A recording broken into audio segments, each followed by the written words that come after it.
kini polis menjadi mangsa fitnah. Pihak polis dalam satu kenyataan menolak tuduhan kononnya siasatan berhubung isu program Jom Ziarah Gereja ada unsur perkauman membabitkan pegawainya. Ketua Polis Daerah Sentul, Assistant Commissioner Beh Eng Lai berkata, siasatan dilakukan secara adil dan saksama meskipun ada pegawai penyiasat yang terbabit dalam kes berkenaan berbangsa Cina. Eng Lai berkata sebahagian besar pegawai yang terbabit dalam siasatan sebenarnya adalah berbangsa Melayu. Salah dakwaan itu ia secara kebetulan sahaja. Penyiasatan polis adalah adil dan saksama tak kira apa bangsa seseorang, pegawai penyiasat dan pengadu. Mungkin secara kebetulan sahaja terdapatnya pegawai siasatan kes berkenaan berbangsa Cina namun pihak polis tidak menjalankan siasatan berdasarkan unsur perkauman. Kita ada pegawai penyiasat kanan, Ketua Bahagian Siasatan Jenayah Daerah Melayu untuk memantau proses siasatan, katanya ketika dihubungi media. Beliau menjawab dakwaan aktivis politik dikenali sebagai Cikgu Bad atau nama sebenarnya Badrul Hisham Shahrin yang menimbulkan isu kaum pegawai polis yang mengambil keterangan Menteri Belia dan Sukan Hana Yeoh bagi membantu siasatan kes itu semalam. Isnin, saya akan hadir ke APD Sentul Kuala Lumpur untuk bertemu Inspektor Wong Juen Ching, pegawai penyiasat yang bertindak atas laporan polis yang dibuat pihak Hana Yeoh ke atas saya. Walaupun jelas laporan polis ke atas saya oleh Menteri DAP yang menyatakan saya fitnah dia merupakan satu laporan palsu, tapi polis nampaknya ditekan oleh pihak atasan untuk bertindak. Saya juga telah buat laporan polis atas jenayah Hana Yeoh yang jelas salah guna kuasa apabila duit rakyat digunakan oleh agensi di bawah Kementerian Belia dan Sukan Malaysia melalui Impact Malaysia untuk program mempromosikan agama lain di kalangan umat Islam yang mana ia satu jenayah dalam negara. Katanya dalam satu kenyataan di Facebook beliau pada 19 Mac lalu.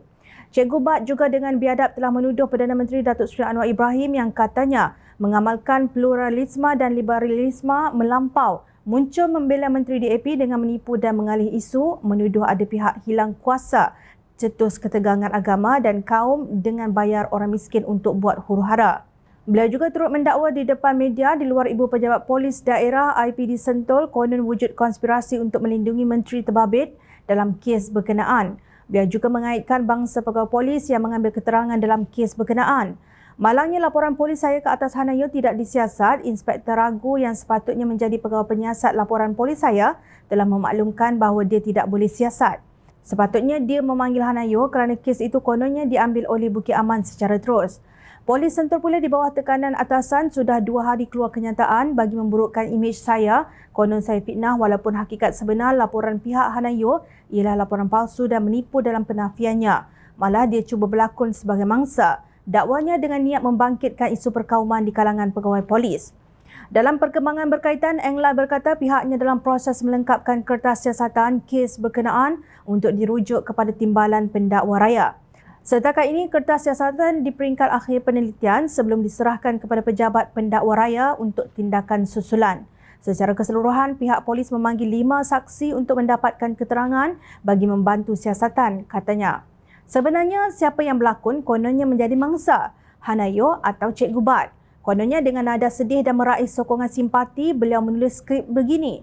Esok saya mungkin akan ditahan. Saya sedia untuk mereka gunakan akta hasutan atau berbagai undang-undang secara zalim bagi menutup agenda jahat mereka. Saya akan hadir tapi tidak akan beri sebarang kenyataan selagi mereka tidak berikan saya status laporan polis yang saya buat. Sebelum masuk ke APD Sentul esok, saya jemput semua pihak media termasuk Facebookers, TikTokers dan lain-lain untuk sidang media.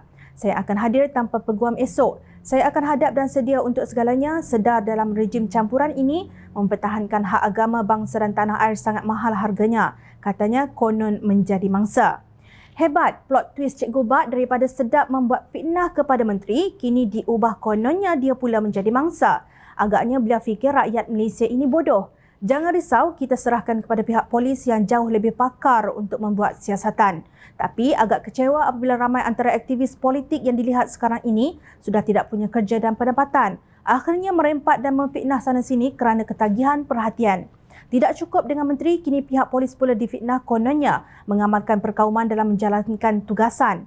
Wajarkah perosak keharmonian bangsa dan negara ini dibiarkan begitu sahaja?